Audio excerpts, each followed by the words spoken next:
Bonjour à tous, bonsoir, comment allez-vous? Moi ça va très bien. J'ai oublié si si j'avais déjà donné mon nom. Moi c'est Mais oui, Antonin ou tu pas? t'appelles Antonin, mais Du coup, depuis le début, hein. du coup je m'appelle toujours Antonin, bonjour. Voilà, et nous sommes accompagnés. Dana, pourquoi tu prends ta petite voix là? Mais Ça je fait sais très pas, enfant. j'en sais rien, je me suis dit que l'intro devait être comme ça quoi. Non, mais de toute façon, on n'a toujours pas d'intro, donc si un jour quelqu'un a une idée, hein, on prendra. Un bon son de film de boule dans le fond, tu vois, avec une musique dans le Val. Blanc comme pédophile, blanc comme tueur en série. Bon bref, du coup, C'était quoi ta ref là? c'était Vald. Ok. Du coup, nous allons parler aujourd'hui de pas mal de choses. Je dois dire, c'est vrai moi j'ai laissé entrevoir mon petit plan à 3 qui commençait à se faire et qui s'est fait. Quelle excitation, putain de merde, de saloperie de merde. Bref, ce sera pour plus tard. On va parler de sujets un peu plus sérieux, Médical. un peu plus médical, un peu plus humain, même si c'est très humain, le plan à 3 culture du corps, je veux dire, voilà. Ah bah, péché, hein, péché de luxure, hein, qu'est-ce que je te dise? Péché pécho, quoi, si tu veux, c'est un Oh, pécho oh. sale, quoi. Oh putain, c'est un pécho sale. Eh, deux meufs qui tuent, non, non, bref. Bref, du coup, ligature des trompes. Let's go. Pourquoi tu rigoles? Je comprends pas. Je comprends pas. Parce que c'était sans transition, c'était... Bon, pourquoi pas, pourquoi pas. C'est ça la transition. Bon, la dernière fois, qu'est-ce que je t'avais dit? Oui, j'avais mon rendez-vous raté avec la psychologue et j'attendais mon rendez-vous avec le chirurgien. Tout à fait, tout à fait. Donc je suis allée à l'hôpital qui s'occupait aussi de gérer la maternité et tout ce qui est aide comment t'appelles ça? C'est pour t'aider justement à tomber enceinte. La fécondation in vitro, Ouais, mais c'est pas ça le nom global générique. maternité, je sais pas quoi, j'en sais pas. Eh bah, si quelqu'un le sait, vous nous le dites dans les commentaires. Tac, tac, ça nous fait des commentaires. Ouais, je me souviens plus. Bref, du coup j'étais entourée de femmes enceintes Très et j'ai bien. attendu pendant 1 heure le chirurgien parce qu'il était toujours en train d'opérer. Et c'est si horrible que ça d'attendre à côté de femmes enceintes. Non, mais c'est chiant d'attendre tout court en fait, à côté de femmes enceintes ou pas. Mais là, il y avait des travaux en plus, tu sais, rénovation, machin. Donc t'avais le petit bruit de perceuse en même temps. Ça, c'est pas les urgences non plus. Non, mais. Moi, je me suis déjà retrouvé aux urgences, 3 heures avec les mains brûlées à blanc. Moi, je te dis, j'étais pas bien. Mais quand tu t'es brûlé les mains, toi? Alors, fille, l'anecdote marrante juste avant la ligature des trompes. C'est ce qu'on veut. Vas-y, vas-y. C'est ce qu'on veut. C'était pas si marrant que ça de mon point de vue, par contre. C'était un jour, je devais nettoyer mon ordinateur, tu vois. Du coup, il y a les petites bombes à comprimer, d'air comprimé, je sais plus comment on dit, pour nettoyer les ordis. Et moi, comme j'étais un abruti, ce jour-là, je me suis dit, vas-y, Enfin, tu vois, mon ordi, il est ouvert, je l'ai ouvert. J'ai la flemme de le débrancher. Débranchez vos ordis. Clairement, avant de nettoyer, parce que j'ai utilisé la bombe à air comprimé, du coup il y en avait partout autour de moi, c'est un peu comme si tu mettais du déo, tu te retrouves avec un peu de déo autour de toi, et ouais c'était ça, et court-circuit, je me retrouve dans une boule de feu. Ce jour-là, j'ai failli devenir religieux, on en reparlera un de ces jours de ça, du fait que c'est à cause de ce jour-là que j'ai eu peur du feu. Et du coup, je me suis retrouvé dans une réelle boule de feu, complètement brûlée, et du coup, je connaissais pas le numéro des pompiers, j'avais appelé mon ex de l'époque qui avait dit, tu te fous de ma gueule, qu'est-ce que tu racontes? Moi, j'étais au téléphone, j'ai dit, putain, je connais pas le numéro des pompiers, putain, c'est quoi? C'est le 17, 15, 8, 9. Tu vois, je m'en souvenais plus. Donne-le aujourd'hui, Tu vois, vas-y, tu t'en souviens là? 16 peut-être? Toujours pas? Je sais pas. Ok, On va crever. Ouais, on va crever. Crever. Oh non! Putain, et pourtant je m'en souviens que pendant les moments, mais pas pour moi, tu vois. Pour moi, je m'en souviens pas. Et du coup, les pompiers ils sont arrivés. Je fais très rapidement. Les pompiers ils sont arrivés en faisant des blagues parce que moi je suis quelqu'un de très poilu, tu vois, très sexy. Pompier, c'est 18. Je viens de Pompier regarder. c'est 18, très bien, très bien. T'aurais pas dû dire que t'avais regardé, t'aurais pu le dire, ouais, de tête, je me souviens que c'était 18. Non, mais j'ai déjà avoué que je m'en souvenais plus. Oui, mais du coup, c'est les urgences que t'appelles aussi. Ah oui, non, mais là, le SAMU, c'est le 15, écoutez, à Et partir ben de voilà. là. Et ben voilà. Maintenant, vous savez, c'est les bonnes infos. C'était l'info pratique de la journée aussi. Et du coup, les urgences sont arrivées, ils ont cru, enfin, ou les pompiers, je sais même plus, enfin si c'était des pompiers, ils sont arrivés, le feu c'était déjà éteint, je l'avais éteint, en fait je faisais des allers-retours entre ma salle de bain et pour éteindre le feu, qui c'était parce qu'en fait comme je dessine T'as éteint beaucoup, comment le feu? j'ai foutu des coups de linge dessus, Ouais, mais des pas en linges mode, humides. Oui, mais après j'étais trempé, j'étais. Tu te rends pas compte, hein. J'avais tous mes poils qui avaient brûlé, j'avais mes Ah. mains qui étaient genre, j'en ai même pas de cicatrices, c'est un truc de fou alors que j'avais plus de peau quoi. Et toutes je suis quelqu'un qui a plein de taches de rousseur, j'avais plus de taches de rousseur, j'étais comme un lépreux, tu vois. Et L'odeur du cochon grillé en voilà, plus. l'odeur du cochon grillé qui ont été omis par les pompiers aussi, qui faisaient beaucoup de blagues à propos de ça. Et du coup, je suis resté aux urgences pendant 3 heures sans antidouleur, sans rien, avec les brûlures dans le truc. Et je peux te dire que c'était une mauvaise expérience. Du coup, te plains pas de ton heure d'attente pour le truc, même si c'est toujours chiant d'attendre. Oui, effectivement, ouais, bah, j'avais pas ça en tête. Si Voilà. j'avais eu ça en tête, peut-être que je me serais moins plaint. Effectivement. Donc, je vois finalement mon chirurgien, je fais mon pitch habituel. Je ne veux pas d'enfant. Je sais que je suis très jeune pour faire ce choix. Je sais qu'il existe d'autres moyens de contraception, mais je n'en veux pas étant sûre de mon choix. Et comme j'ai toujours un caractère très déterminé, bah voilà, c'est mon caractère qui veut et je sais voilà ce qu'il faut pour moi. Et ça, je n'en veux pas. C'est une décision d'adulte. Généralement, on me demande, non, mais dans 20 ans, t'es sûr de ne pas regretter ton choix? Bah, dans 20 ans, on verra quand j'y serai. Et si je regrette, et bah, c'est moi qui assumerai pleinement ma décision. Il m'a posé encore l'énième question du est-ce que vous avez un compagnon? Mais qu'en est-il de si un jour vous rencontrez le grand amour? Voilà. Questions habituelles qui font plaisir. Tu parles à un adulte et tu parles encore du grand amour.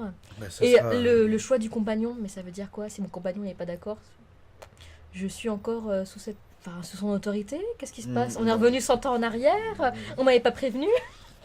Donc je lui ai dit qu'avec mon compagnon, pour l'instant, bah, ça fait 1 an et demi, 2 ans qu'on est ensemble. Moi, j'espère faire ma vie avec, mais rien n'est moins sûr parce que bah, voilà, hein, le temps dira. Si jamais voilà, le grand amour se pointe et bon, bah écoute, il sera au courant que effectivement, je ne veux pas d'enfant. S'il en veut, et bah qu'il en fasse, mais ça sera pas avec moi. Je priverai pas quelqu'un de il voir des adopte enfants, mais un voilà, chien, c'est il ça. adopte un chat, Mais il fera sa vie, il mais voilà. adopte tout seul. Putain. Les conditions sont là, mec. Au bout d'un moment, moi. Bref, je lui ai dit aussi que ma mère me soutenait dans ma démarche, ce qui généralement arrive à convaincre les gens parce que ma mère, à défaut d'être une psy ou autre, d'ailleurs, ce qu'elle a été, mais ça, c'est un autre sujet. Ma mère, elle me connaît depuis 20 ans, donc c'est la plus apte à pouvoir donner son avis, à mes yeux. Et voilà, elle me soutient. Le chirurgien, son avis, c'était rapide. Franchement, il m'a écouté et il m'a fait quelques rappels voilà, sur la contraception, encore une fois, pour me dire qu'il y a d'autres solutions. En gros, là, il m'a sorti mot pour mot que de toute façon c'était un chirurgien et qu'il adorait opérer. Il n'y avait aucun problème avec mon choix. Ça lui portait pas plus que ça de préjudice au niveau moral. Bah, un vrai chirurgien, quoi. Bah voilà, Normalement, c'est il ça. n'est pas là pour réfléchir, hein. Exactement. Le chirurgien, il est là pour opérer. Il n'est pas là pour réfléchir. C'est pas un psy. C'est pas les soins palliatifs ou je sais pas quoi. Tu vas mourir. Parce que moi, que je t'ai dit, quand j'avais vu un chirurgien, le mec, il m'avait fait peur en mode tu sais que tu vas mourir si tu veux te faire opérer de l'anneau. Ah. Est-ce que t'es vraiment sûr? Est-ce que tu préfères pas faire un régime au début? Bravo, ça fout le feu chez moi. J'ai juste Dans fait le tomber studio d'enregistrement. un petit peu de cendre. Bon. Tiens, j'en mets un peu sur ton pantalon aussi. Tu fais quoi là? Bah tiens, Voilà, prends la merci, clope merci. pendant que je parle. Putain, Oh, il était où? Oui, du je m'en coup, souviens plus. Non, je rigole. le chirurgien, Du il coup, est d'accord. Il est d'accord pour m'opérer, mais il veut une sécurité. C'est-à-dire qu'en cas de poursuite, je pourrais lui intenter éventuellement. Il ne me connaît pas, donc bien sûr, il a le droit de penser ça. oui. Et de penser que dans 20 ans, eh ben, je pourrais lui faire un procès parce qu'il m'aura ligaturé. Il veut être protégé. Donc il va soumettre mon dossier au CNOF. Alors qu'est-ce que le CNOF? Le CNOF, c'est le Collège national des gynécologues et obstétriciens. Oh, putain. Donc c'est son rectorat, c'est son autorité supérieure. Donc il va soumettre mon dossier. Et si le dossier est accepté, ça veut dire que lui, il est protégé. Et à partir de ce moment-là, il pourra m'opérer. Et comment son dossier est accepté? Qui Bah le c'est juge? en fait c'est juste les informations générales si tu veux, c'est l'autorité qui le dit et c'est des gens médecins. Ils sont tous médecins, chirurgiens, ils sont agréés. Ok. Ou alors ils sont retraités. Voilà. Mais ils ont eu leur expérience dans la médecine et ces gens-là vont dire si oui ou non j'ai le droit d'avoir mon opération. Après, il m'a dit qu'il avait fait pareil une demande pour une personne voilà qui avait 29 ans et c'était passé. et a été aussi nullipare. Donc nullipare, c'est quand tu n'as pas d'enfant. Ok. Pour 23 ans, il ne savait pas si ça passerait. Après, c'est mon choix et c'est la loi. La loi te permet de le faire à partir de 18 ans. Donc j'espère que ça passera s'il se réfère au moins à ça. Il est d'accord aussi pour opérer, mais à la condition, encore une fois, que j'aille voir du coup un psychiatre. Normal. Voilà, mais avant, on était parti sur une base de psychologue, mais il m'a dit, de façon un peu dédaigneuse d'ailleurs, que non, mais pas de psychologue, surtout pas de psychologue, je veux vous voyez un psychiatre. Mais pourquoi? Mais parce que c'est un médecin, voilà, c'est un médecin ouais, et je c'est un préfère médecin. que vous voyez un psychiatre. Bah, d'accord. Oui, non, mais tu vois, moi, je fais pas de différence, si tu veux, entre un avis voilà, de psycho et de psychiatre, sachant que je vais juste avoir un seul rendez-vous. Donc pour moi, il n'y a pas. Bah, psychiatre, il sera mieux renseigné. Disons qu'il aura vécu. Je pense que le psychologue, tu vois, il y a des limites au psychologue. Il a des limites quand le cas il est beaucoup trop. Enfin, tu vois, tu vois, les psychologues, enfin, qui sont en train de, enfin, qui ont leur cabinet à droite à gauche, là, c'est pas, ils sont tous différents, tu vois, c'est ça le problème en fait de psychologue, tu vois, c'est que t'as une seule et même formation, mais tous les psychologues ils sont différents. Et le psychiatre, par contre, lui, il doit se comporter, bah oui, ils sont tous aussi différents, mais il doit se comporter beaucoup plus professionnellement, tu vois. Enfin, tu vois, il peut te prescrire des médicaments. Enfin, le psychiatre, il peut te prescrire des médicaments. Voilà, si tu vas pas bien, si tu te sens pas Oui, mais ça, c'est dans le bien. cas d'un suivi régulier. Moi, c'est juste pour un seul rendez-vous, tu vois. Donc c'est pour ça, pour moi, il n'y a pas de différence. Si tu veux que je vois un. Ah, c'est un seul C'est rendez-vous? un seul rendez-vous. En fait, il a le droit de me demander ça dans la période des 4 mois, parce qu'il faut savoir que entre le premier rendez-vous que tu prends avec le chirurgien, où il accepte, et à ce moment, d'ailleurs, j'ai signé une attestation de consultation médicale pour une stérilisation à visée contraceptive. C'est le document, il s'appelle comme ça, mot pour mot. Donc j'ai signé ce document qui signale mon intention de vouloir me faire stériliser par ce chirurgien-là. Et 4 mois plus tard, selon la loi, je reviens voir le chirurgien, si bien sûr ça a été accepté, machin. Et je signe encore un autre document qui prouve que voilà, je donne mon consentement à cette personne-là pour m'opérer. Très bien. Mais pendant cette période-là, il a le droit de me demander de voir un psychiatre. Voilà, c'est son droit moral aussi. Que tu vas voir. Bah, je vais le voir si j'ai la permission du Knof là. Ok. Mais la machine est en haut déjà, Knopf. du coup. La machine est. T'as eu le premier bon avis, c'est le premier truc positif Bah, quand c'est la même. première fois de toute façon que je me fais pas juger, donc oui, Ouais, en soi, oui. voilà, tu vois. Mais après, pour l'instant, rien n'est dit parce que Oui. j'attends la réponse. Et la réponse, je l'aurai, il m'a dit 10-15 jours. Et ben, je demande un ting pour ça. Oh, Quand même, quand même. Ting, vas-y. voilà. On termine le vin. Voilà, on dit Shokdi en thaïlandais, c'est-à-dire bonne chance. Chokdi. Shokdi, ouais. Bonne chance. D'ailleurs, il y a Ok. un boxeur français qui s'est appelé Shokdi qui est parti en Thaïlande et justement qui est devenu champion de boxe thaïlandaise et qui s'est appelé Shokdi. Parce que tout le monde l'appelait bonne chance. Voilà, c'était la minute culture. Et du coup, tu dis Shokdi à chaque fois que tu Shokdi. ching aussi en Thaïlande. Voilà. Ok. Bah, tu m'emmènes quand en Thaïlande? C'est cher. Si tu peux payer tes billets, ouais. T'es trop tu vois. rationnel. T'aurais pu me dire maintenant? Non, mais si tu peux payer, c'est vrai. C'est vrai que je pourrais prendre mon tapis volant parce que justement, il y a Aladdin qui est en préparation, qui arrive Bah ouais. bientôt là. Et il est où Abou? Tu l'as vu dans le trailer? Moi, je l'ai vu dans le trailer. C'est vrai. Oui, mais ouais, il a beaucoup moins de swag que dans T'en le penses film quoi d'ailleurs de d'animation. Will Smith là? Ça va. En vrai, ça va. Ah, moi, ça passe pas, Le hein. premier trailer, il passait pas, mais en vrai, le dernier, ça passait, quoi. C'est logique que tu te dises, bah voilà, le génie, il va rester sous une forme humaine quand il est avec d'autres Ah ouais, non, mais personnes. ça me choque. Tu vois, ce serait Waouh. dommage d'avoir le génie bleu et qu'il y a tout le monde qui dit, oh, tiens, c'est un génie, normal. Non, mais le génie, tu vois, moi je l'aurais bien vu en vapeur, quoi. Ils auraient pu faire un FX de vapeur. Pas lui donner des pieds et Non, autres. mais t'imagines, il est invisible. Putain, pour les yeux des gens, ce serait horrible. Enfin, c'est bien de le personnifier. Après, voilà, on verra ce que ça donne. Mais, Ouais, faut voir ce que ça donne, mais, effectivement. mais c'est vrai que pour le côté réaliste, moi j'apprécie qu'il l'ait vraiment personnifié. Techniquement, le génie, c'est vrai que les gens ils faisaient pas trop attention.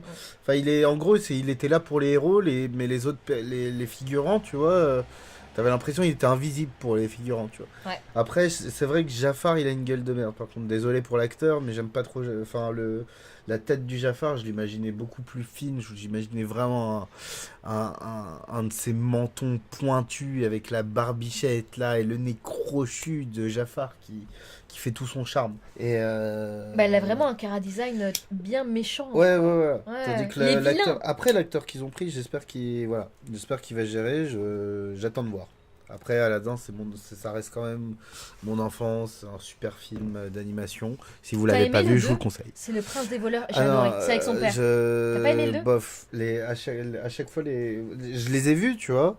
Je les ai aimés pour la plupart, tu vois, les genre Roi Lion 2 et tout le bordel, mais à chaque fois, je me suis dit non, tu vois, genre, c'est pas comme le premier sentiment que Les j'ai eu, suites. tu vois. Ouais, t'aimes pas les suites. Bah, tu vois, le premier film, c'est celui qui va. Enfin, tu vois, soit il est bien, soit il est pas bien. Par exemple, le premier Roi Lion, tu vois, je vais pas faire de spoil, mais tout le monde connaît, tu vois. Mais, mais du coup, je sais pas si je Arrêtez-vous là. dois spoil. Mais, mais ouais, je veux dire, enfin, la scène de Mufasa, moi, je voyais mon père décédé à ce moment-là, tu vois. Moi, je vivais que. Moi, j'étais Simba, tu vois, pendant le Roi Lion 2, là. Pourquoi je ne pourrais-je pas être roi, là? Va niquer ta mère. Putain, Simba, c'était lui le vrai. Et c'est lui qui a vengé son père, tu vois. L'autre, il est là, oui, je serais assez bon pour. Je sais pas quoi. J'ai déjà oublié en plus le Roi Lion 2, putain de merde. C'est avec le. Il a eu un. Je sais plus, c'est avec. Il a eu La une progéniture de Scar, fille, là. ouais, et la progéniture. Nala et Ouais, je c'est sais vrai plus que. qui. Ouais, non, il était pas dégueu. C'est vrai qu'il était pas dégueu. Voilà. Bon, après les films d'animation, voilà, ils sont tous vraiment. Ça dépend pas parce mal, que tu vois, le deuxième Mulan, par contre, il est dégueulasse. Ouais, voilà. Après, il y a Mulan qui arrive aussi. Ouais. Le film tout court. Et l'actrice, elle est très jolie. Ça Et va les être acteurs, bien. ils sont super. Ils ont fait un super choix d'acteurs. Je les connais presque tous, ces Asiatiques de merde. Parce que je suis asiatique, du coup, c'est mon sang, tu vois. C'est ma famille qui va jouer, putain. C'est mon cousin. Non, je rigole, c'est pas vrai. C'est pas vrai, c'est pas vrai. Bah, donne, fais partager. Je te fais partager. Petit vin, petit Saint-Brie, Sauvignon. Alors, est-ce que tu savais... Non, j'ai complètement oublié ce que c'était. Ouais, en fait, l'appellation... Enfin, le vin, en fait, c'est... généralement, c'est là où il a été fait. Et le Sauvignon, en fait, c'est le style de raisin, je crois que c'est.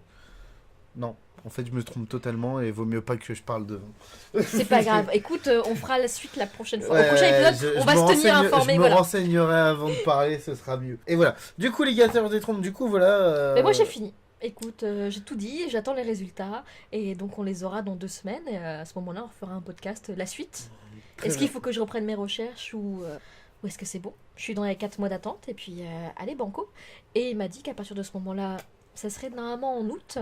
Sauf qu'en août, il n'y a pas beaucoup de médecins parce qu'ils prennent leurs vacances comme tout le monde. Donc, si tout est bon, je serai opérée à partir de septembre. Non, pour mon anniversaire. Ouh là là là Joyeux là. anniversaire. Joyeux anniversaire, tu n'auras plus jamais d'enfant. Ouais. Youpi. Mais prends pas une voix d'enfant pour dire ça, justement. Prends Pourquoi une voix grave. Youpi. Ouais. Putain. Bah, on peut passer à la partie sexy, hein. Écoute. Alors, est-ce que c'était vraiment la partie sexy ou est-ce que c'était le deuil?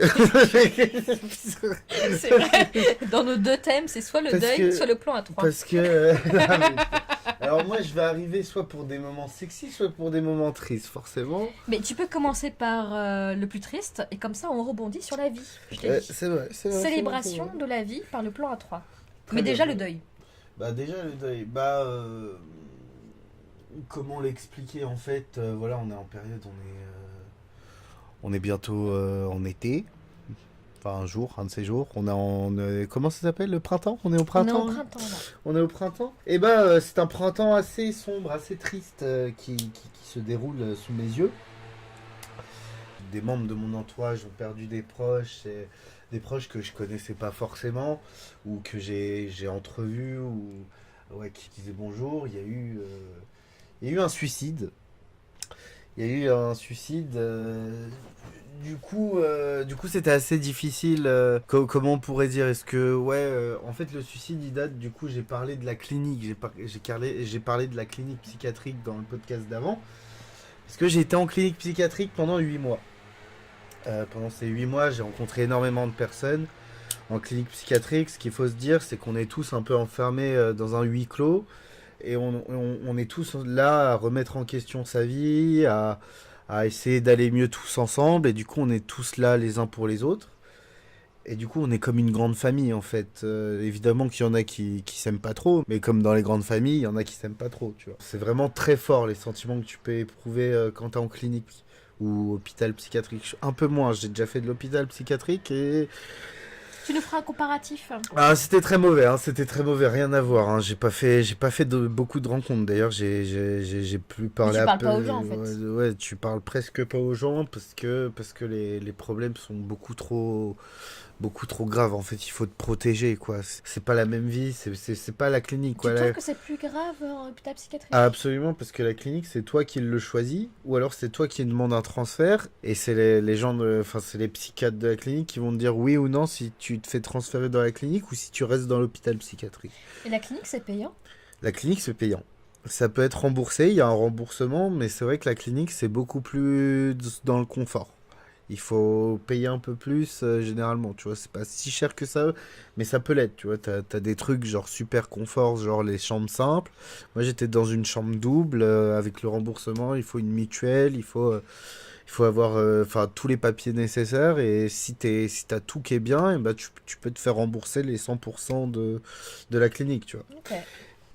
Et du coup, à la clinique, du coup, c'est une grande famille. On a perdu un membre de la famille que je ne connaissais pas forcément. Je lui ai jamais réellement parlé. Tu vois, on se disait bonjour. Mais ce que je sais, c'est que cette personne-là, elle était là pour les autres comme je suis là pour les autres. Et c'est vrai que c'est touchant, choquant, parce que bah, cette personne-là, elle préférait plus écouter les autres que de s'écouter elle-même. Elle préférait, bah, tout comme moi, pas fuir ses problèmes. C'est pas fuir ses problèmes, c'est Non, mais il y justement avait le syndrome du héros aussi de cette personne-là. ouais, Enfin, voilà. ça l'a touché aussi. Et c'est plus éponge que syndrome de héros quand tu penses. Parce qu'on préfère absorber. C'est pas vraiment aider, tu vois. Si on peut aider, on le fait. Mais c'est plus genre, voilà, on t'écoute, je suis là, je suis en mesure de te comprendre, je suis en mesure de comprendre ta douleur.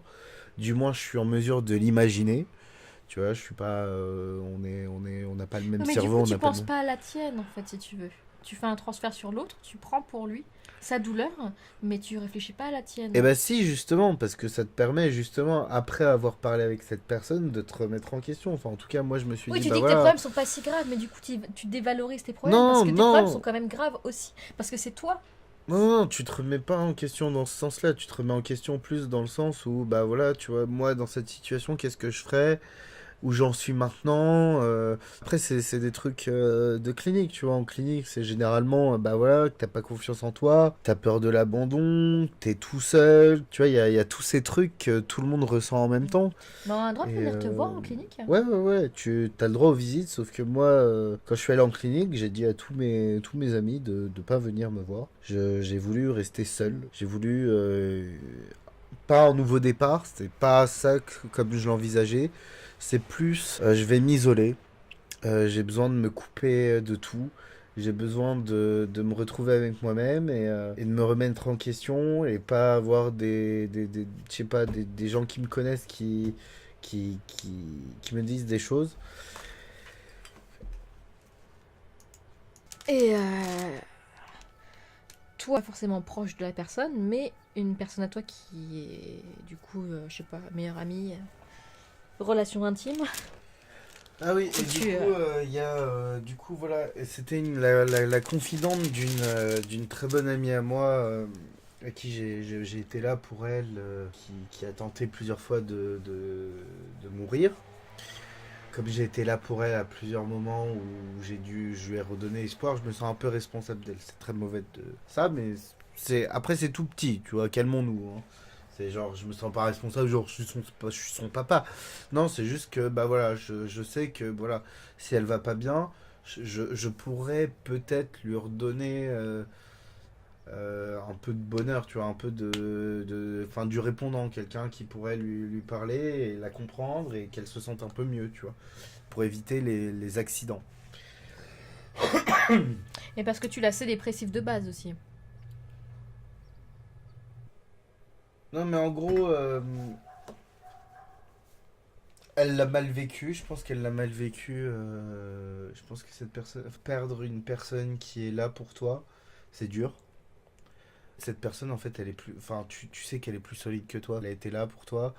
elle t'a écouté, tu connais sa sensibilité, et tu la vois se battre contre la vie et contre ses problèmes, et en même temps, tu vois qu'elle a la force de t'écouter, et la force de te répondre, et la force de te redonner le courage.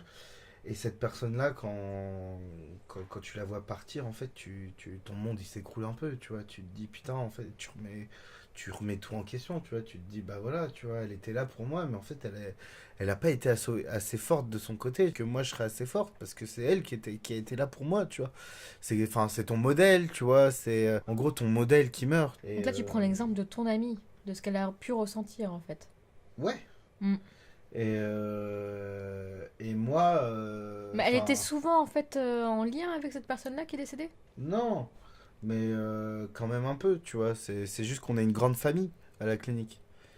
Moi, si j'apprends qu'il y a une personne qui j'ai bien parlé, enfin, une personne que j'ai côtoyée énormément à la clinique qui décède, mais je vais être dévasté, tu vois, parce que c'est pas forcément des personnes avec qui j'ai forcément gardé contact par protection ou non, dans le sens où bah voilà, on était ensemble à la clinique, est-ce qu'on garde contact ou pas? Parce qu'il bah, il y en a qui vont mieux et qui veulent pas forcément se frotter encore à la souffrance ou se rappeler de ces moments-là. Il y en a qui vont toujours mal et qui te revoient avec plaisir, mais qui vont beaucoup trop mal et C'est qui pas vraiment, sain. ouais voilà, Vous ils pouvez arrivent pas pas les à aller voir. mieux Ouais. quoi. En fait, tu leur vois, tu leur parles et en fait, il faut se répéter à chaque fois. En fait, c'est à chaque fois que tu les revois, ils vont te dire les mêmes choses. Je suis pas bien. Voilà, dans ma vie, ça va pas bien et j'ai toujours ces problèmes et ces problèmes et ces problèmes et ça continue et genre. T'as envie de lui dire, mais en fait, quand est-ce que tu iras mieux, tu vois? Genre, moi, j'essaye d'aller mieux tous les jours. Arrête ton discours négatif, un de ces Mm. jours.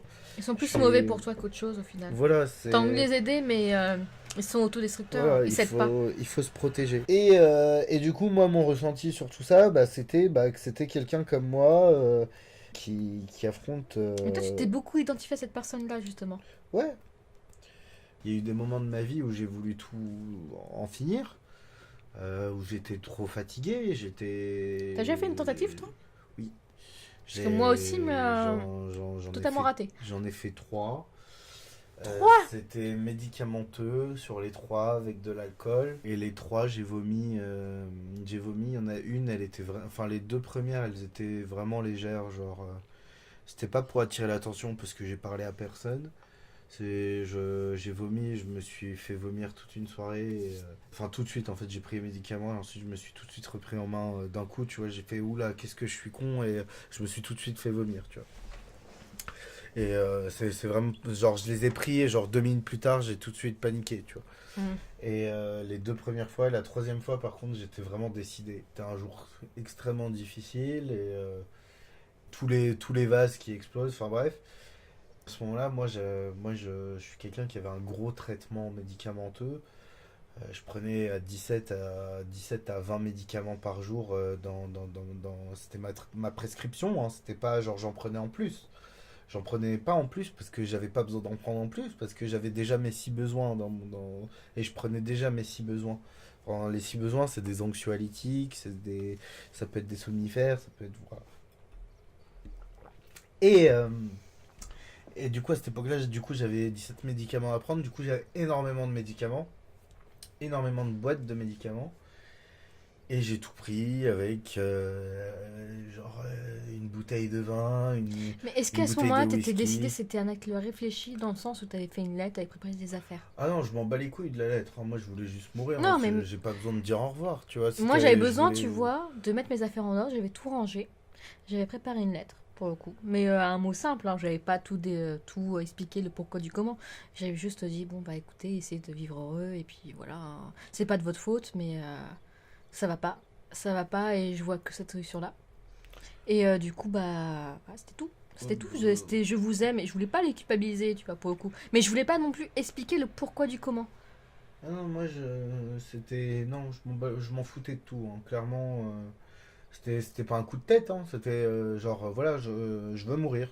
Mais c'était à Euh, quel âge, toi? Ça, je meurs. Je sais pas, 19. Un peu avant que j'aille à la clinique. C'était tard, toi. Un peu avant que j'aille à la Enfin, clinique. c'était tard. Je veux dire, généralement, tu vois, Ah Les non. tentatives de suicide, c'est adolescence. Ah ouais, mais Là, c'est non. plutôt début de vie d'adulte, Ah toi. non, moi j'étais réfléchi, hein. C'était une tentative réfléchie, hein. J'ai stocké les médicaments du mois d'avant en fait, où j'ai arrêté mon antidépresseur, chose qu'il faut pas faire. J'allais chez mon psy, je mentais sur mon état, et ensuite il voyait rien. Je pouvais mentir à mes psys. Il Enfin, creusait pas plus que ça aussi. ma psychologue, elle était incroyable hein, à cette époque-là. Mais malheureusement, je vais pas dire qu'elle était facile à manipuler, absolument pas, tu vois. C'était juste que, bah voilà, quand je voulais pas parler, elle se disait, bah voilà, tu vois, il veut pas trop parler, je vais essayer de creuser un peu, mais je vais pas le bousculer. Et peut-être c'est pour ça que je te disais, le psychiatre est différent du psychologue, parce que le psychiatre, il va vraiment te dire les choses, tu vois, il peut te rentrer dedans direct, tu vois. Le psychologue ou le psychologue, s'il te rentre dedans direct, je vois pas. Enfin, je pense que les compétences, elles sont pas. Enfin, je sais pas, ils ont pas développé assez de contact humain enfin, je sais pas, j'ai rien contre les psychologues. Je pense qu'il faudrait, enfin, pour l'équilibre, je pense qu'il faudrait un psychologue et un psychiatre. Enfin, c'est pas, je pense, c'est sûr. En fait, moi, j'aime beaucoup l'association des deux parce que tu dis pas la même chose aux deux. Et le psychiatre, tu le vois pas toutes les semaines parce que ça coûte cher, un psychiatre. Ça coûte combien, oui, effectivement? Parce que moi, du coup, il faut que je c'était prenne 80. rendez-vous. Moi, c'était 80. 80 boules. Moi, c'était C'est 80. remboursé à combien? Bah, ça dépend de ta mutuelle, ça dépend, Ouais, c'est vrai. tout dépend de ta mutuelle. Et où j'en étais, et du coup, voilà, j'avais gardé les médicaments du mois d'avant, et du coup, là, j'ai pris, je sais plus, j'ai pris 10 boîtes de médicaments, quoi, plus, et bah écoute, je me suis réveillé avec une gueule de bois de ouf, à côté de mes chiottes. Du coup, je me suis pas souvenu de ce qui s'est passé après la prise. D'ailleurs, je me souviens même plus de la prise. Je me souviens juste que je me suis réveillé dans du vomi. Super sexy. Dans du vomi qui pue la mort et j'avais mal à la tête, j'avais mal au ventre et je me suis refait vomir. Enfin, ensuite j'ai bu genre 1 litre 5 d'eau. Enfin, j'ai bu une bouteille entière et je me suis refait vomir.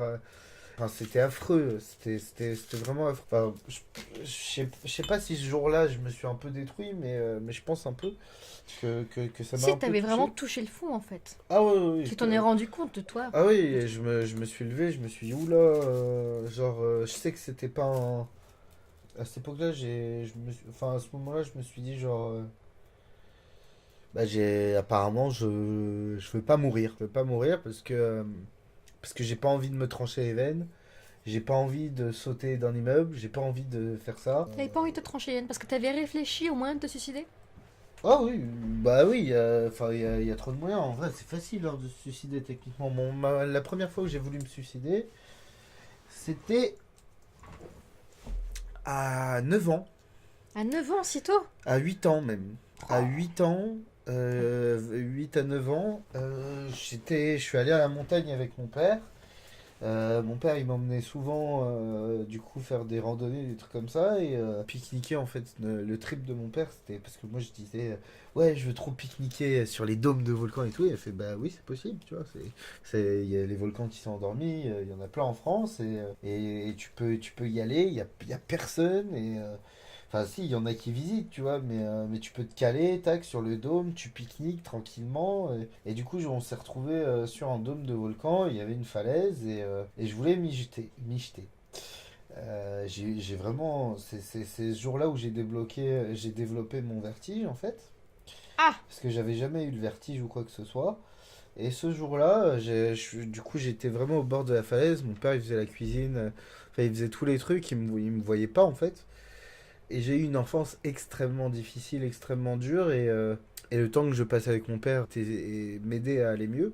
Et c'est justement, en fait, heureusement que j'étais avec mon père ce jour-là, parce que sinon je serais plus là. Et du coup, j'ai regardé le vide, et le vide m'a fait. Enfin, j'étais absolument pas terrifié par le vide. Et j'ai eu la première fois de ma vie que j'ai eu une sensation de vertige, quand je me suis demandé si. Enfin, c'était pas vraiment je saute ou je saute pas. J'étais vraiment jeune, hein. Mais c'était vraiment genre, en fait, c'est je me balance enfin, en fait, je me balançais vers l'avant et vers l'arrière, comme un pendule. Et en fait, c'était comme si, genre, je me disais, voilà, si le vent il me pousse, ça veut dire que c'est comme ça, tu vois. Je suis C'est le destin, c'est je le suis vraiment choix. un gosse à problème.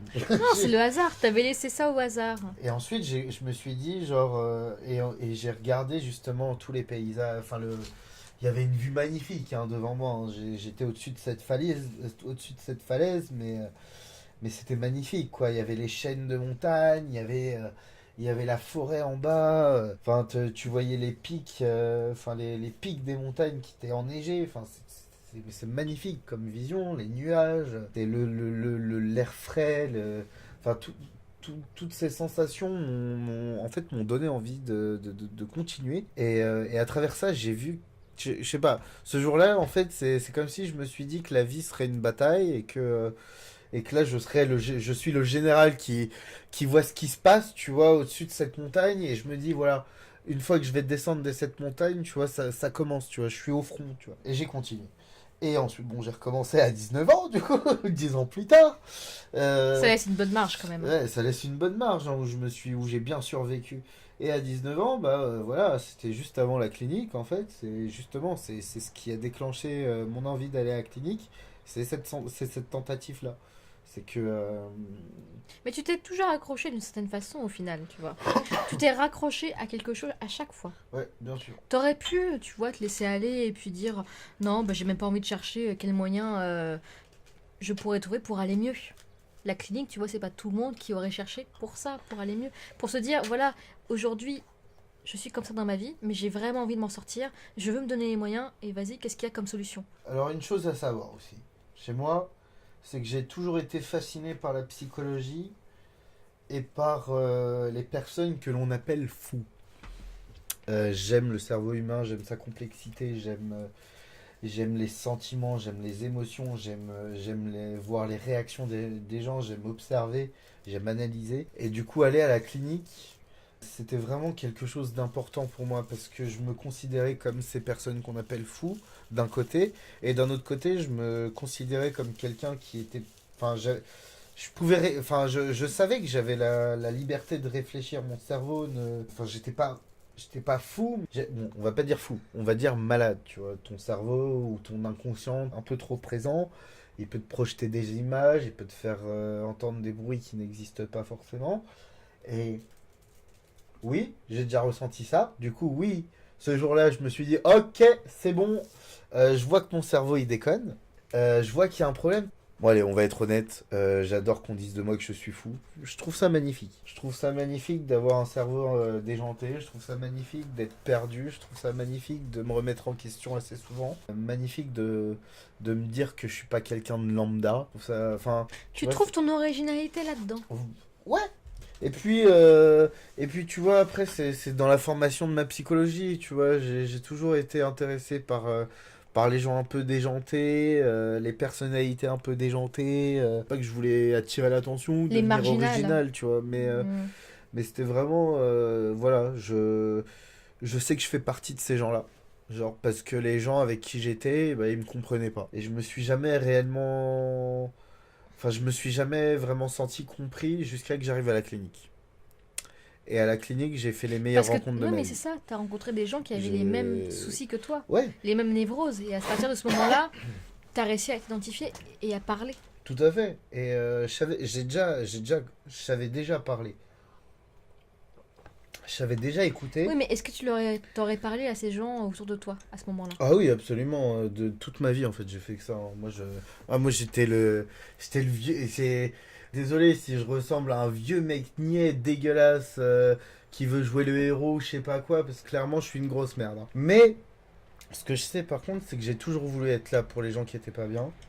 Je sais pas si je l'avais dit auparavant, mais dans ma formation, enfin en tout cas dans ma personnalité, j'ai grandi avec cette envie de que personne ne ressente la souffrance que j'ai pu ressentir auparavant, de la solitude, quelqu'un qui peut pas enfin des personnes qui peuvent pas te comprendre. Tu vois, moi ce que je voulais c'était fournir de la compréhension, être l'épaule sur laquelle tu pleures et c'était pas pour être dans la friend zone, tu vois. C'était pas pour pécho. C'est vrai qu'au début je voulais pas mal pécho. Hein. Au début parce que bah j'ai beaucoup de potes meufs et au début je m'intéressais au, enfin du coup je me protégeais pas et du coup je tombais amoureux très rapidement de ces meufs là, tu vois. Jusqu'à que je me rende compte que bah non, tu vois, genre il faut que je me stoppe tout de suite cette idée que cette meuf bah voilà, c'est une amie. Ouais, c'est une amie, je veux qu'elle reste mon amie, je veux pas que mon cerveau parte en couille. Du coup, évidemment, je peux avoir des pensées un peu obscènes, mais ça reste dans le domaine du Ça, fantasme, c'est tu vois. propre à chacun. Tout à fait. Et du coup, voilà. Du coup, voilà, je suis là pour les gens et tout ça. Et du coup, j'ai décidé d'aller à la clinique parce que j'ai pété un câble et que je me suis pas senti assez fort. Et Là, du t'as eu des coup. nouvelles. Et Ouais. T'as eu des nouvelles de par ton ami qui t'a appris le décès d'un proche. À elle. du coup, c'est beaucoup plus tard. Du coup, C'est après, beaucoup plus tard, hein, mais mais bon. oui, oui, on va finir le. Du coup, ouais, voilà, je suis à la clinique. Et bref, voilà, j'ai pas mal résumé. Je me suis assez perdu, désolé. Mais du coup, oui. Au niveau du deuil, du coup, on a perdu cette personne de notre famille de la clinique. C'est abominable. J'ai ma conjointe qui a perdu un ami à elle hier qui est mort d'une overdose, qui est décédé d'une overdose. Il avait que 16 ans, tu vois. Il avait que Euh, 16 ans. il avait que 16 ans. C'est vraiment affreux de se dire qu'il y a enfin, qu'il était aussi jeune et que finalement les drogues dures sont extrêmement banalisées de nos jours auprès de la jeunesse. Il y a personne en fait pour leur dire, ou je sais pas, la prévention elle est vraiment. Enfin, il y a un problème. Il y a un problème en France sur la drogue. Les gens ils veulent pas légaliser le cannabis ou ils veulent légaliser le cannabis. Débrouillez-vous comme vous voulez, mais il y a des problèmes, tu vois. Il y a beaucoup trop de personnes qui utilisent des drogues dans la banalité. Et moi, si je devais me donner mon avis, je suis quelqu'un qui aime bien fumer de temps en temps de la bœuf, voire très souvent. Oh, la bœuf n'a jamais déclenché de guerre, hein, franchement. On lui reproche beaucoup de choses. Mais qu'est-ce que ça donne comme envie? Ça donne envie de parler et ça donne envie de manger. Et de dormir, surtout. Ouais. Alors, franchement, si on légalisait la bœuf. Non, mais oui, mais de toute façon, c'est utilisé comme un médicament dans plusieurs pays et je connais des gens qui prennent. Bah, moi, par exemple, mes 17 médicaments, je les ai remplacés par mes 3 joints de bœuf. Tu vois? Et ça a été magnifique parce que j'ai arrêté de prendre ces médicaments de merde qui me faisaient bugger dans Mais mon t'avais quoi comme élocution. médicament? T'avais des thymorégulateurs? Régulateur d'humeur, Ouais. j'avais anxiolytique, j'avais somnifère, j'avais antidépresseur. Et heureusement que j'ai pas pris les. Heureusement que j'ai dit non aux antipsychotiques. Tu vois. Ah non, ça c'est le Et, pire, ça. Enfin, c'est le pire. et du coup, et au niveau des anxiolytiques, tu vois, j'en avais deux différents. Tu vois, c'était vraiment des trucs précis pour réguler vraiment toutes mes névroses. Et voilà.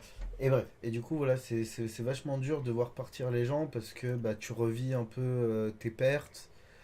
Mais tu te revis toi, surtout au même âge. C'est. Parce que malgré l'expérience, tu vois, moi l'expérience que je peux en avoir, certes, comme toi, je m'étais fait vomir après la prise de médicaments, mais c'est pas un regret en me disant, voilà, je vais mourir.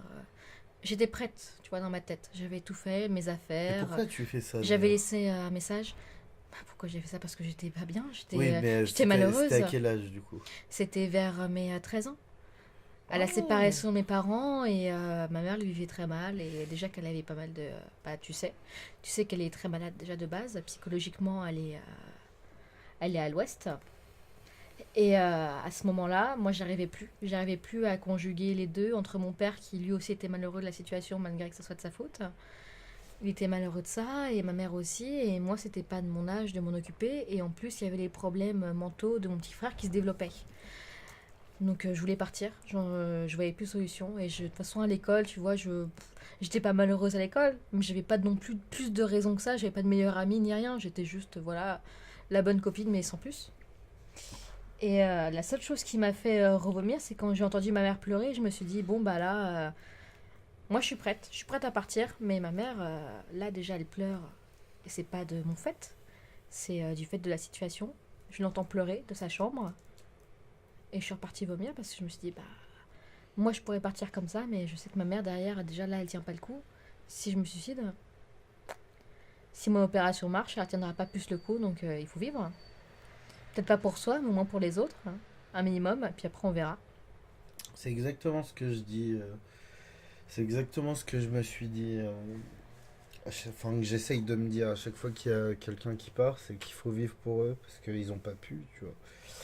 Bah, Et tu peux tu qu'avancer. peux te dire ça dans un premier temps, il faut vivre pour eux, mais après, maintenant, moi je sais que je vis pour moi.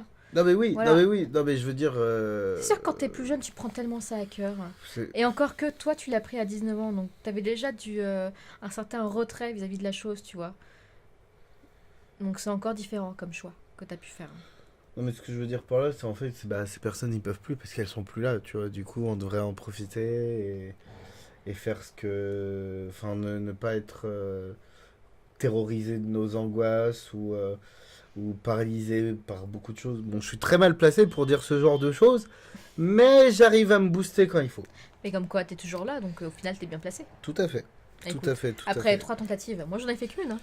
Ouais, et encore, le nombre de fois où... Bah, bref. Les idées noires, ça, c'est un délire. Hein. Et les poteaux, ça déchire la vie parce qu'on arrive au plan A3. Et là, si je me serais suicidé, les poteaux, sans avoir vécu ce que j'ai vécu il y a quelques jours, ah putain. Alors où j'en étais? Mourir en ayant vécu. Non, mais- Alors là, ça c'est du vécu. Du coup aujourd'hui, je peux m'en aller. Ça y est. Non, je rigole. Non, il t'en faut plus maintenant. Il Attends. m'en faut beaucoup plus. La semaine dernière, nous en étions, du coup, avec moi et ma copine, on a décidé de vivre nos plus beaux fantasmes et vivre le plus possible comme on peut parce qu'on sait jamais ce qui peut se passer demain. Pas en mode carpe diem, hein, mais vraiment en mode, bah voilà, on assume notre sexualité à 100%, on assume notre corps.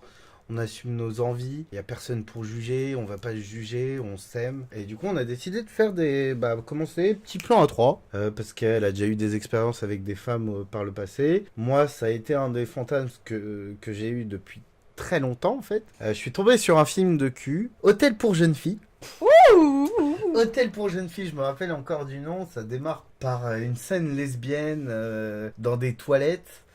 Ensuite, il y a des plans à 3, des partout. Enfin, c'est un truc genre, genre je suis starbé. Déjà, j'ai vu ce film, j'avais 8 ans. Du coup, si tu veux, ça commence à niquer un peu ton esprit. Tu commences à être un pervers un peu trop tôt. À 8 ans. À 8 ans, moi j'avais vu ça. Ça, le film d'horreur, tu vois. Ah bah J'avais oui, pas mais- vu. Ah non, moi j'ai vu The Ah. Grudge, j'ai vu voilà, à The 8 ans. Grudge. Enfin The Grudge, mais la version du coup japonaise à l'époque. Ah oui, pas américaine, merci. Ouais, hein. oui. Oh. J'avais vu Les Dents de la Mer, enfin bref, tous les films d'horreur, l'Exorciste, tout le bordel, je les ai vus beaucoup trop jeunes, les films d'horreur. Mais j'apprécie parce que maintenant, bah, quand je dessine, tu vois, ça va être souvent du creepy et ça va être souvent réussi parce que j'arrive assez à capter le sentiment d'horreur, le sentiment de peur, le sentiment d'angoisse. C'est assez sympa. Bref, le plan A3, et du coup, tu vois, toute ma vie, j'ai passé mon temps à imaginer deux meufs en train de s'embrasser, en train de se pécho, ou en train de baiser, tu vois, c'est vraiment magnifique pour moi. J'adore le corps d'une femme. Le corps d'un homme est très beau, mais le corps d'une femme, pour moi, c'est incroyable, c'est magnifique.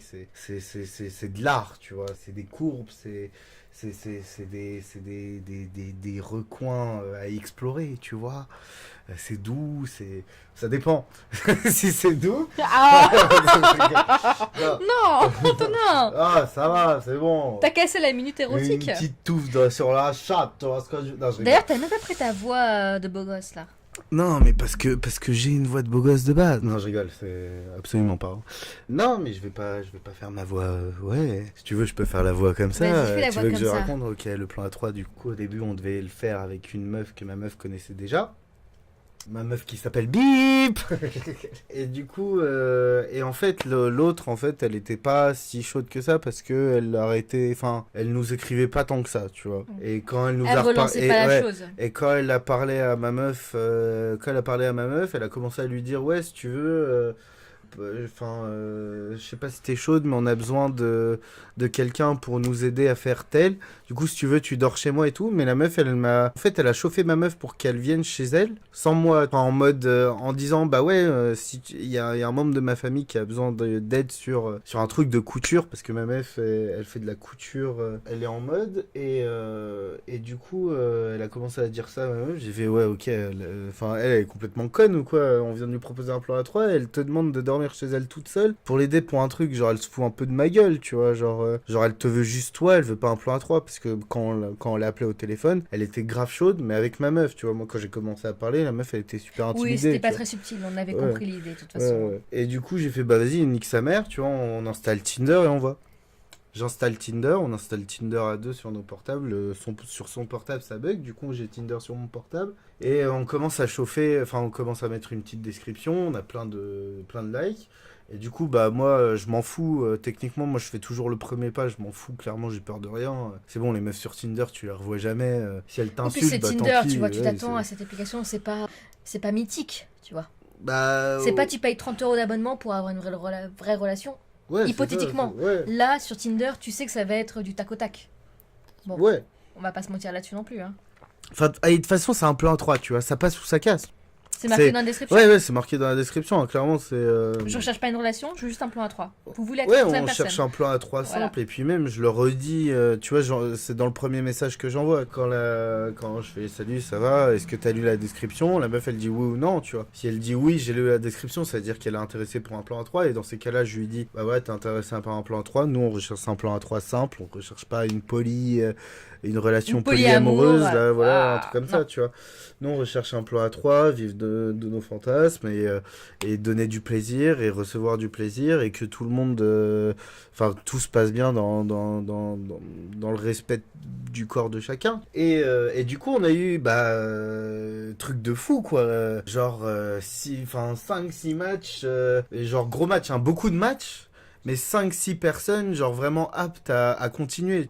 Oui, qui t'ont répondu par la suite et avec qui t'as eu un bon feeling. Ouais, qui est clairement intéressé et tout ça. En un jour, on a retenu une personne qui était vachement séduisante, vachement intéressante au niveau de la personnalité, qui nous correspondait à tous les deux. On lui a parlé, et puis cette personne-là, elle était occupée, mais ça se voyait qu'elle était très intéressée pour nous répondre à chaque fois. Du coup, on voyait que vraiment, tu vois, ça prenait de l'importance pour elle aussi. J'ai vu ma copine, elle avait trop faim, parler avec l'autre demoiselle, tu vois, on avait tous les deux faim, on voulait le faire, tu vois. Du coup, je me suis dit, bah pourquoi pas boire un verre ce soir, et puis, le soir même, et puis on se voit si ça se passe bien, parce que le courant il est déjà là, tu vois, on a tapé la discute, on se lâchait des messages audio, des petits selfies, des petites nudes, c'est comme ça, tu vois ce que je veux dire, c'est comme ça que ça se passe, tu dragues, quoi. Enfin, la meuf, elle était archi disponible pour boire un verre, et elle, je lui ai dit bar ou chez moi, tu vois, parce que dans un bar, tu vois, tu peux pas forcément te sentir réellement libre, parce que les gens vont t'écouter. Enfin, je veux dire, moi, j'ai déjà été à côté d'un couple qui faisait un plan à 3, et je t'avoue que j'avais beaucoup d'attention sur leur conversation. Ça devait pas être gênant pour eux, parce que ça les excitait un peu. Mais par exemple, si c'est la première fois qu'on fait ça et tout, ça peut être gênant. Du coup, j'ai proposé chez moi, parce que même moi, j'aime bien aussi les trucs tranquilles. Du coup, on a proposé chez moi, du coup, on est allé la chercher à la station de métro. Elle était super mignonne. Elle nous a trouvé très mignons de notre côté. Durant la promenade jusqu'à chez moi, elle nous posait des questions depuis quand vous êtes ensemble et tout. Nous, ça fait depuis un peu plus d'un mois maintenant qu'on est ensemble avec ma copine. Du coup, c'est assez tôt. Et on choisit d'embrasser nos fantasmes avec plaisir. Elle a adoré aussi le fait que on a un couple vraiment qui s'assume totalement, quoi. C'est vraiment le coup de foot, c'est vraiment c'est genre il y a aucun couple au bout d'un mois qui fait des plans à 3, sauf si vraiment on est genre, les gens c'est des échangistes, mais moi déjà, jamais de la vie j'ai fait ça, tu vois. Sexualité, tu vois, à plusieurs, ouais, voilà, multiples, c'est très tabou dans un couple, dans un jeune couple. Oui, c'est pas donné à tout le monde, hein, du tout, oui. Mais oui, exactement. Moi, quand j'en ai parlé à mes meilleurs potes, ils me disaient, ouais, jamais j'ai trouvé une fille qui était chaude pour me partager ou quoi que ce soit. Dans le meilleur des cas, elle te hurle dessus.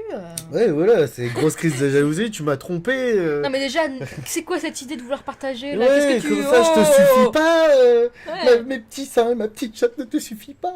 C'est parce que je mouille pas assez. Mais quel bâtard! Mes seins, ils sont trop petits. Enfin, bref, voilà, tu vois. Il y a ça, mais nous, c'est vraiment. On vit l'amour pur, quoi. Ah, mais il y a une entente sexuelle de ouf. C'est moi, je lui fais confiance, elle me fait confiance, et on avance, tu vois. Et on est arrivé chez moi, on a parlé, on a un peu bu, ça fume, ça boit, ça parle, ça rigole beaucoup. On avait vraiment, le feeling était présent, quoi. On s'est vraiment très très bien entendu. Ça a été naturel surtout au final. C'était vachement naturel, et c'est ça qui était beau, parce que moi je pensais qu'on allait être un peu super nerveux et tout. Je sais que... De la gêne, tu vois, mais la gêne, naturelle.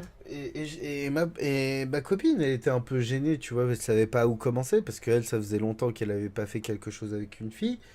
Et elle savait pas trop comment s'y prendre, tu vois. Et je sais pas, moi j'observais l'autre pour voir, enfin je sais pas s'il y avait des signaux, mais je la voyais déjà très intéressée. Et je voyais qu'elle appréciait notre compagnie et qu'elle souriait et que ma copine la laissait pas du tout indifférente. Et du coup, enfin moi déjà j'avais l'image de ma copine en train de l'embrasser. Déjà j'étais déjà en train de me dire putain pourquoi c'est pas en train de se faire, tu vois. Genre, Ça qu'est-ce que met tu trop fais? de Parce que temps. ma copine, elle fait la meuf super chaude, super avenante, genre, elle est là à chauffer, truc de fou. Mais elle arrive devant et là, je la vois, elle est toute timide, en tout petit. Enfin, elle est pas timide, elle dit plein de choses, quand même, tu vois. Mais j'avais un tout Il y petit a peu moins timide. Ouais, d'assurance. ouais, il y a moins d'assurance, tu vois, il y a Ah. quand même une petite nervosité. L'autre, elle part aux toilettes et là, je vois ma copine se lever, venir tout de suite vers moi et dire mais putain, j'ai trop envie d'elle. Faut qu'il se passe quelque chose, faut qu'on fasse quelque chose, tu vois. Je dis mais moi aussi, tu vois. J'ai dit- et du coup, j'ai dit, tu sais quoi, il y a un plan, enfin, je sais pas, genre, tu me pêches au sale. Elle, enfin, c'est sûr à 100% qu'elle est archi chaude, enfin, tu vois, elle répond à tous nos signaux, enfin, on s'entend super bien, il n'y a aucune raison pour que ça se passe mal ou il n'y a aucune raison pour qu'il y ait une gêne. Du coup, bah, voilà, j'ai commencé à embrasser ma copine avec passion et l'autre, quand elle est arrivée, bah, enfin, elle était un peu en train de rougir bah, de nous voir enfin, et du coup, j'ai dit à ma copine, du coup, tu me pécho sale maintenant et dès que la meuf, elle arrive, tu la pécho, tu vois, tu réfléchis pas, tu la pécho parce qu'elle va être excitée, tu vois. C'est sûr à 100%, elle va être excitée. Et du coup, ma meuf la pécho. Et oh, c'était un spectacle incroyable. Oh là là Incroyable. là là là là là là, les amis! Putain, les podcasteurs, les gens qui nous écoutent, je sais pas comment, les auditeurs. Putain! En vrai, c'est incroyable. C'était excitant à la mort, mais pas excitant. Genre, tu bandes comme un gros porc, tu vois. C'est vraiment excitant, viscéral, quoi. Pour moi, c'était un fantasme. Du coup, Tu es peut-être que, accompli. voilà, pour que d'autres personnes peuvent ressentir ça comme autre chose, tu vois. Pour moi, c'était un fantasme. Et c'était incroyable de voir bah, ma copine. Enfin, c'était incroyable de voir une passion enfermée dans ma copine exploser et voir ces deux personnes, ces deux femmes magnifiques s'embrasser avec passion, se caresser, se déshabiller devant mes yeux ébahis, tu vois. Ah. Moi, je suis là, j'étais spectateur et j'ai attendu, tu vois, parce que je voulais vraiment que ma copine soit vraiment dans le mood, je voulais vraiment amener la chose, je voulais pas qu'elle ressente quelque jalousie ou quoi que ce soit. Et ensuite, je me suis joint à eux À elle. enfin à elle avec un S, du coup, ouais, c'est vrai. Oh. Et du coup, c'était magnifique, tout s'est fait naturellement, Et ça a comme il duré le combien de fallait. temps? On a commencé à se voir à 19h30. Vers 20h30, on était. Bah, vers 20h30, je pense, ça a commencé. On a terminé vers 23h30. Waouh. Et je me suis occupé des deux. Elles se sont occupées ensemble. Elles se sont occupées de moi. Tu vois, il y avait vraiment cette délicatesse qui était super beau, super belle. Genre bah, je sais que, euh, que notre plan A3, elle a demandé la permission à ma copine de s'occuper de moi. C'était vachement délicat, c'était vachement mignon. Ma copine qui lui dit bien sûr, ma copine qui nous demande de nous embrasser devant elle, et aussi elle qui nous demande enfin qu'on s'embrasse devant elle et qui se touche devant nous. Genre c'est vraiment c'est même plus tu vois, moi je pensais que c'était presque un jeu de jalousie parce que je pense que ça peut être un jeu de jalousie, mais là pour le coup c'était vraiment, enfin quand ma copine l'embrassait et me regardait dans les yeux, enfin avec passion, je perdais le contrôle de mes émotions, quoi. Je devenais fou, quoi. Là, je tiens plus en place quand j'en parle. C'était complètement dingue. Et voilà, et c'était un plomb. Bon, après, minuscule frustration, parce que je n'ai pas fini. Minuscule frustration. Après, c'était magnifique, mais en fait, si tu veux, moi, j'étais assez nerveux. Je me sentais pas nerveux, en fait, c'était tellement excitant que j'étais là. Je veux pas faire le mec soumis, je sais pas quoi, genre, ouais, je regarde ma meuf prendre du plaisir et tout, parce que moi, j'adore donner le plaisir. C'est justement ça, tu vois, que j'ai kiffé à la mort, tu vois, pouvoir donner du plaisir à deux femmes et pouvoir être pouvoir réellement leur donner du plaisir, tu vois, voir le plaisir sur leur visage, entendre leurs petits gémissements, tu vois, et tout ça. Mais c'est vrai que voilà, j'étais un peu nerveux et du coup, j'avais du mal à rester dur, si vous voyez ce que je veux dire. Après, ça m'a pas empêché de déglinguer ma copine pendant qu'elle était en train de brouter l'autre petite. Mais si tu veux, ouais, j'étais assez nerveux. Du coup, oui, évidemment que ce plan va avoir, on va avoir d'autres expériences avec cette demoiselle parce que c'était vraiment le coup Avec elle ou d'autres? avec elle. Peut-être d'autres, tu vois, mais avec elle, pour l'instant, c'est super, tu vois, avec elle. Et d'autres, bah, c'est super facile de trouver. Du coup, voilà. Voilà pour l'instant avec elle, et puis, tu vois, on a tout le temps, et puis après, c'est pas comme si on se voyait tout le temps avec ma copine, tu vois, on peut se voir que le week-end ou de temps en temps en semaine. Du coup, bah, il faut notre petit temps à nous, quand même, tu vois. Surtout qu'il y aura dans les podcasts à venir ma découverte du monde du BDSM, tu vois. Oh. Et chose qui a été extrêmement libérateur pour moi aussi. Très étrangement, parce que je me suis toujours éloigné de ce genre de choses. Enfin, justement, j'arrêtais pas de dire ce genre de choses. Alors que non, c'est genre, bah voilà, si t'en fais, tu vois, tu fais ce que tu veux, tu vois. C'est pas des tarés qui font du BDSM. Genre, Il n'y a pas de standard pour le BDSM, bah oui, de toute façon. il y a eu plusieurs études, j'avais regardé justement, qui ont été faites sur les gens qui faisaient du BDSM. Et pour le coup, c'était justement partagé parce que il y avait des personnes qui avaient eu des problèmes auparavant, mais il y a eu des couples totalement lambda qui n'ont rien vécu de traumatisant ou quoi que ce soit dans leur enfance et qui appréciaient de faire du BDSM et sans aucun problème, tu vois. Du coup, ces études-là, elles ont montré que, bah non, tu vois, si tu vas être confronté à un peu de violence passionnelle, et bah c'est parce que t'aimes bien ça, c'est tout, point, genre... t'as envie d'apprécier, tu vois, t'aimes ou t'aimes pas. Ça, j'en parlerai aussi. Bah, pendant le plan A3, c'était magnifique parce que, bah, moi, avec ma copine, du coup, on est assez physique. L'autre, l'autre demoiselle aussi, elle nous disait que, elle m'a quand même demandé de la claquer, tu vois. Je veux dire, elle en voulait aussi. Ouais, pas de tabou non plus, pas ouais, de limite, pas de voilà. tabou, pas de limite. Juste, on était vraiment dans le côté lâche-toi. On est là, t'es magnifique. Genre, j'étais comme j'étais tout niais, hein. Moi, j'étais là, vous êtes magnifique, vous êtes incroyable. Caresser ces deux corps en train de faire l'amour et qu'elle s'occupe de moi comme elles sont occupées de moi, j'étais l'homme le plus heureux du monde à ce moment-là. Vraiment, le sentiment que j'avais, c'était incroyable. C'était pas genre, les gens ils vont dire, ouais, t'es un macho, t'as eu deux putes devant toi, je sais pas quoi. Non, rien du tout. Genre, y a rien à voir. Jamais je me suis. C'est même pas un sentiment de pouvoir en fait que j'ai ressenti. C'était juste de l'excitation, du fantasme, de l'amour aussi. Tu te rends pas compte, ma copine, là, je l'aime, mais après le plan A3, mais je vais passer. Tu vois, elle était tout endormie parce qu'elle était morte. Elle était morte après ça. Chaos. Elle était KO, elle devait se lever tôt le lendemain. Et moi, je vais passer 30 minutes à lui dire que je l'aimais, que j'étais heureux qu'elle soit arrivée dans ma vie, qu'elle soit heureuse d'arriver dans ma vie, que jamais j'aurais pu faire ça avec quelqu'un d'autre qu'elle. Je la remerciais d'exister, je devenais... Tu vois, T'es reconnaissant. ouais, je suis quelqu'un d'assez romantique, mais là, pour le coup, j'étais vraiment...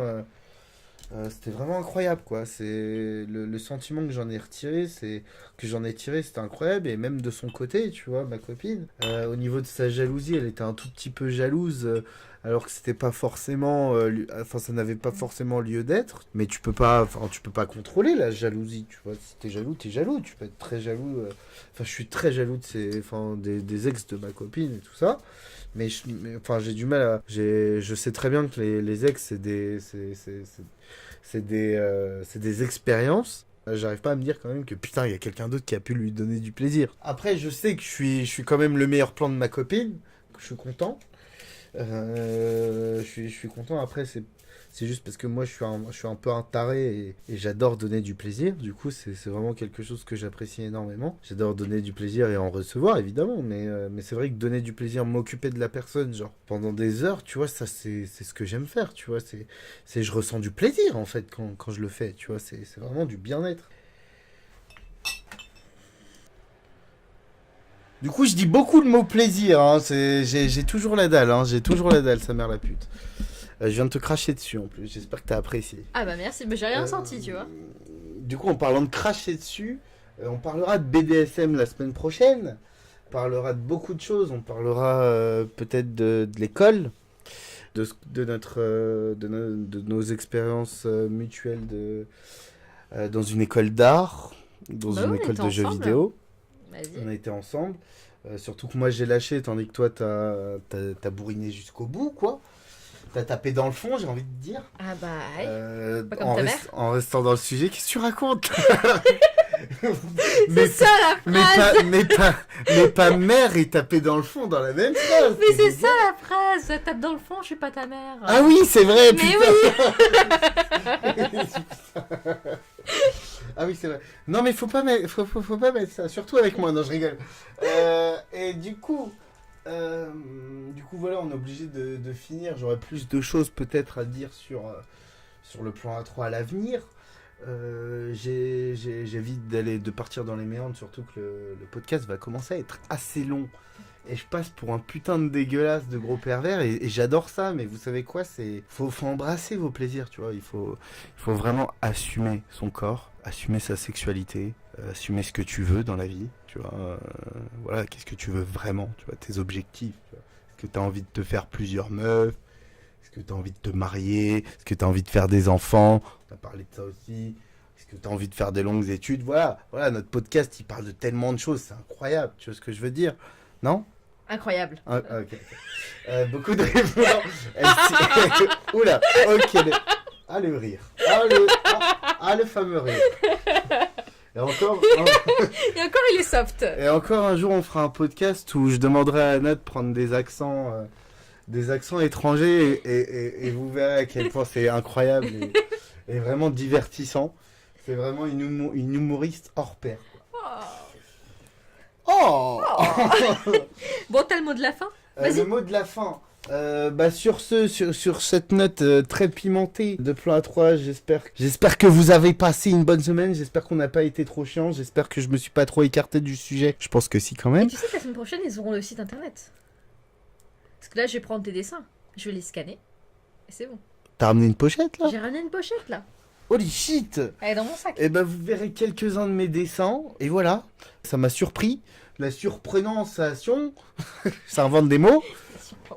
Tu couperas ça, bien sûr, au montage. Mais ça sera dans le lien, en tout cas. Dans le lien YouTube. Ok. Du coup, il y aura le site, il y aura tout le bordel. Et voilà, n'hésitez pas à nous suivre si vous voulez nous entendre un peu plus. Et voilà, et on espère que ça a du succès. On espère que un jour, peut-être, inviter d'autres personnes à parler avec nous, ça peut être marrant. Ouais, mais déjà, on invitera tes potes. Ouais, les gens malades. Les gens malades. On va inviter les gens malades d'abord. Mais non, mais ton meilleur pote, depuis des années que tu m'en parles, je l'ai jamais vu encore. Mais il a rien à dire, ce fils de pute. J'espère que t'entends bien.